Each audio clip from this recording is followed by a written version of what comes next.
All right, today is the client case study review with Central California Appellate Program. We're joined today by Kim Parris and Laurel Thorpe, and excited to go ahead and get a chance to chat here over the next short bit, and we'll go from there. So welcome, both of you. Thank you for having us. Great. Thank you. Great.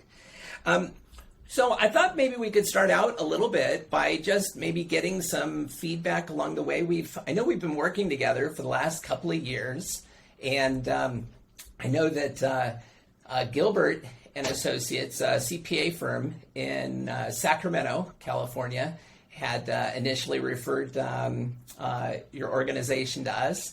And so I thought it'd be a great time to just kind of start back there. What was kind of going on with your organization? I know your existing staff accountant was looking to make some transitions at that point. And maybe you could just kind of take us back a little bit there of what was going on, and we'll start there. Okay, Kim, you want to run through that, or you want me to run through it? Okay. Go for it.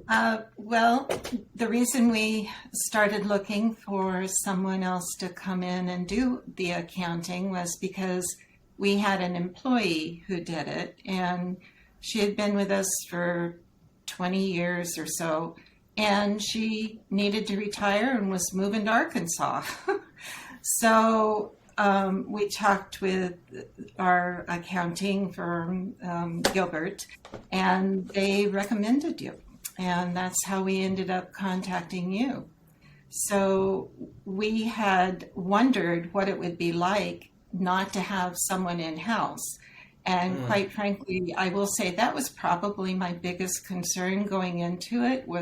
That was a big sea change for me, as well as for the office, because having that person in the office, I just wasn't sure how it would work out. And I'm happy to say we're perfectly happy. Ah, that's great. Yeah. Very cool. So I know that in the beginning, one of the transitions that we had going on at that moment, which was the existing accounting software that you had, which was, I believe, was it Mass 90, Kim, or was it Mass 100, something of that effect? Yeah, it was Okay. Mass 90 through Okay, Sage. that's right. So that, which is a server-based enterprise or ERP application that required maintenance and so forth, but a little bit of a legacy product that wasn't maybe as user-friendly as what we had all originally had hoped. Is that pretty accurate? Very accurate. It was a challenging user interface, and not many people know it. So it was a challenge to maintain. For sure. And I think that one of the experiences before we actually started getting things started was that you presented with me, for my experience, was what I would consider a rather lengthy job description, to say the least. It was so great. I mean, Kim, when you first reached out to me, I went ahead and I looked at that, and I found myself like thumbing through not page 1, but not page 2, but it continued to go a little bit, very detailed. And I just smiled when I went through that, because I looked and I thought, okay, this is clearly very well structured, organized, and it's going to make it for a point of working together for us to be able to identify very key points of how to execute a plan moving forward with a transition. So that was actually huge, because honestly, we don't always get detailed job descriptions. We usually have to help define and divide those up for clients along the way. So that worked out really well. The migration piece, though, that was not necessarily a very straightforward project as I might thought it have been. It was probably to this date, in the nearly 15 years of us being in business, is that I got to say, I think this was probably the most complicated one to date to move over from that type of server-based, getting it converted over to QuickBooks, bring all the data in and so forth with it. But maybe if either one of you would like to just kind of share a little bit about the experience. I mean, we ultimately got to the finish line with that, but I'd love to hear just your take on that. I'll take this one, Laurel. Yes, it was a bit yes. of a painful process, I will say. And yes, we did get there. And it was nice. The employee who was retiring, she was still here for a little bit during the beginning of that transition. So she was able to help. She understood Mass 90. And so she was able to give some direction of what's what to kind of map some stuff. And then we were just kind of methodically able to go through, we pulled history, which was beneficial that we weren't starting from scratch in QuickBooks, being able to pull that history and then use old reports that we had to double check and make sure that the numbers all eventually matched. So it was a detail-oriented process and, painful on my side. And so I'm sure doubly painful on your guys' side with the import. So ultimately, we made it to the finish line. I think at first I was estimating with very rose-colored lenses at that time, thinking, we've done so many migrations over the years. This shouldn't be much different. 3, maybe 4 weeks tops, definitely. No, I think it took a couple of months, at best, with that. So, but I'm glad we got there. QuickBooks so much easier to use, I think, for Kim, for you to interact with. Everything being in the cloud. Absolutely. Okay. I know that was a big incentive for you to get to see that everything was able to be in the cloud in that way, and then to have things backed up from a security provision as well. Yes. Why don't maybe if each of you want to just take a moment to share a little bit about kind of what are we actually doing in the way of kind of a weekly or kind of deliverable from your eyes. What do you kind of see the experience of what we're actually doing, how we're actually helping your organization over these last couple of years of working together? For me, it's I'm the one to gather all the bills within the office. And then, I do my quick cursory review to make sure that they're all legitimate numbers. And then I'm able to send them off to you guys and know that they'll be set up in the system. They'll be, coded properly. So I can hand things off. Same thing with payroll. That seems to, we do 2 to 3 payrolls a month. Same thing, that I'm the one that does the basic foundation of the document, send it off to you guys. You guys are the ones that are double checking my work to make sure that I didn't miss anything or mess anything up. And then you're the ones that are processing everything with our retirement contributions and within our payroll vendor. I think one of the big things for us of migrating to you guys as well was having a backup, having a double check. With only having one person in our office doing everything, it was, okay, well, if she gets hit by a bus, absolutely, what happens? And having an organization like you guys, I know that there's multiple people behind the scenes that if, God forbid, somebody gets hit by a bus, there's going to be somebody else that's able to step in.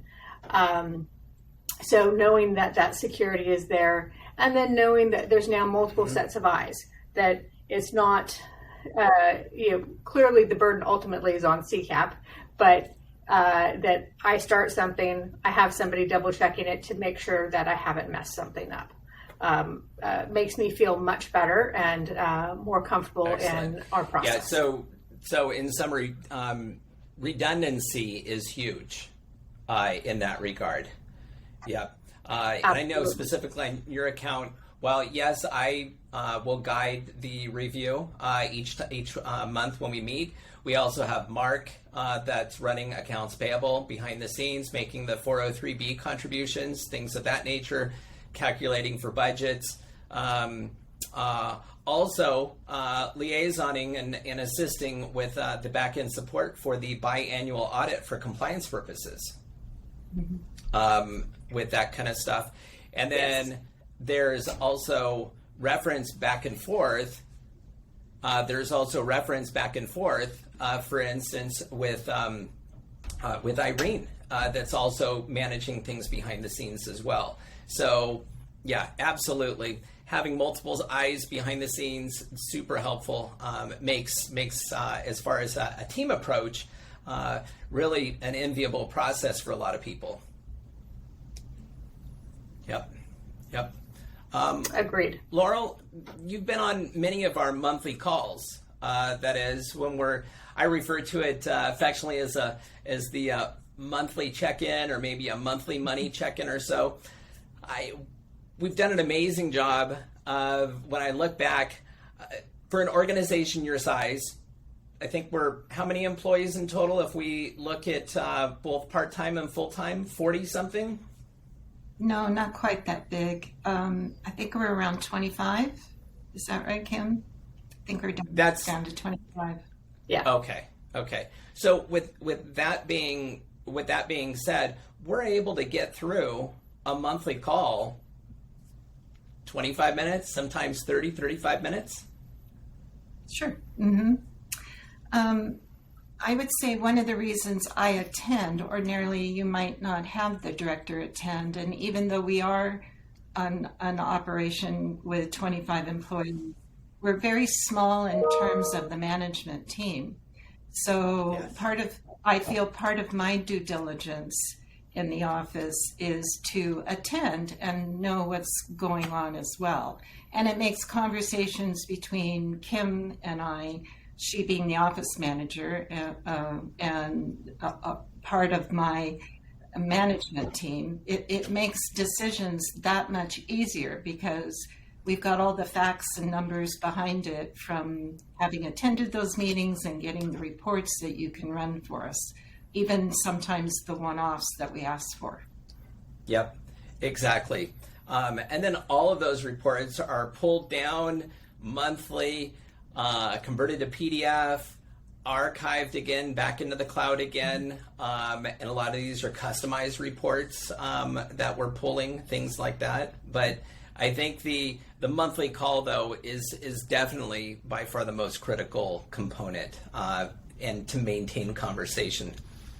And speaking of conversation, maybe Kim, what's your experience been like as far as our interaction, speed of response, consistency, reliability? What has all that been kind of like for you? Especially with Laurel, your initial concern was they're not on site. What's that going to be like? Are we going to be what the kids call today ghosted, right? Like, what does that mean, right? Right.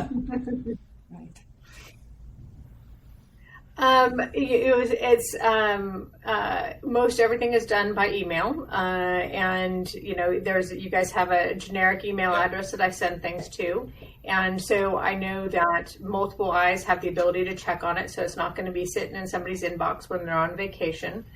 And usually I get a quick response back with my answer, or I think last week I sent off a request for a workers' comp audit that we're going to have, that they needed a document, and I didn't know how to formulate it, and so I sent it off, and Mark was able to send it back to me. All done via email, quick and easy and clean. Love it. Yeah. We've got just 2 follow-up questions. We're going to be wrapping up here in just a minute. And any advice from either one of you that I would say to maybe an existing client of ours that we've been working with, whether as of recent, or a couple of years, or even maybe longer than that, 5, 6, 7 years or so. Any advice that either one of you would maybe suggest to maybe get greater insights, greater value that, like what you've experienced up to this point, that maybe you could maybe impart to them to say these would be our recommendations of what we would think that you could do to maybe gain a little bit more juice, so to speak, out of the relationship, more value, based on what you've done up to this point or what you've experienced? Any sort of advice you might encourage from that?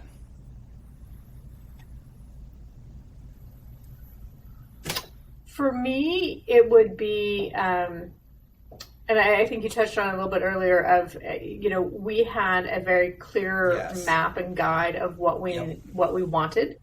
And that has helped lay out the expectations and roles for us. And so we'll go back and touch on that. And it's like, okay, this is what was happening. I'd like this to change. And so the expectations and communications, I think, are key. If I have an issue, I bring it up, it gets addressed, and it gets resolved. Maybe it's resolved on my side because I was lack of understanding, or a change on your guys' end to help clarify what it is that CCAP needs. I've seen that time and time again, especially we have these open loops. We are very forthcoming in addressing those. Maria, our client relationship manager, has done an amazing job of following up on those open items to make sure that they get addressed. Laurel, any thoughts or input from you on this piece for advice? No, Kim's pretty much covered, I think, the most critical thing. She's a very organized person. I'm lucky to have her. And I think that even if she wasn't that organized, you are able to bring some organization to that. So if it's someone who's not as defined when they start, they shouldn't be shy about asking for, how do I shore this up, or how do I get the whatever accomplished that you're trying to accomplish. I think that's been huge for us, that we just feel it's seamless. So Great. thank you. Yeah, you're very welcome. Last question I've got is, there's going to be business owners that are going to be watching or listening to our conversation today. And some of them are going to be like, who's Todd Lay? Who is this simple back office? Maybe they're a brand new business owner. Maybe they're a business owner that have been on their own for 10, 15 years or so. Maybe it's a spouse that's been trying to help with the accounting. Maybe it's a similar situation, kind of like yours, where you've had a long-standing somebody on site that is moving on to the next season of their life. And they're kind of questioning, I don't know if I need help. Who are these people and so forth? And, maybe if you could speak to that person right now. I know we've been working together for just over 2 years now or so, but maybe speak to that person and just maybe share just briefly your thoughts on, what maybe you would say to them if they're just kind of considering whether they need help or not, or if we're maybe the right fit, what to consider. I would say that don't be shy to outsource what you've had in-house. I think that was a huge leap of faith on our part, primarily because you were so thorough in your presentation to us about hiring, and the recommendation from our accounting firm. And that gave me confidence that we could do this. I always wonder when I make a big change like that, whether that's going to be a good business decision. And I can't be more pleased. And I think that if someone is hesitating and wondering, do I rehire rather than outsource, I would say that I don't know about other firms that do what you do, but we certainly have been pleased, and I would have no hesitancy to recommend you. Excellent. Thank you for that. Mm-hmm. And just to add to a little bit to Laurel's, I think for me also, the concept of if we were in the situation we were at with an in-house employee that pre-pandemic, if we were still in that situation during the pandemic, oh my goodness, I don't know how we would have survived. So having everything cloud-based, that I can do it from anywhere, having the different tools, you're like, oh, well, we can transition and we can, instead of paper checks, we can do this online service. And you guys giving us the tools to allow us to work 100% remotely has been a lifesaver this past year. And, we could not have predicted that. And so the concept of having somebody remote has actually been a total bonus for us in that we've been able to continue to work in these unprecedented times. Excellent. Well, we're about to the bottom of the hour right now, and again, I just want to thank both of you. I've really enjoyed the relationship, the getting a chance to connect as we do each month, and I want to thank you for your time today. So thank you. You're welcome. All right. Thank you. And that's it.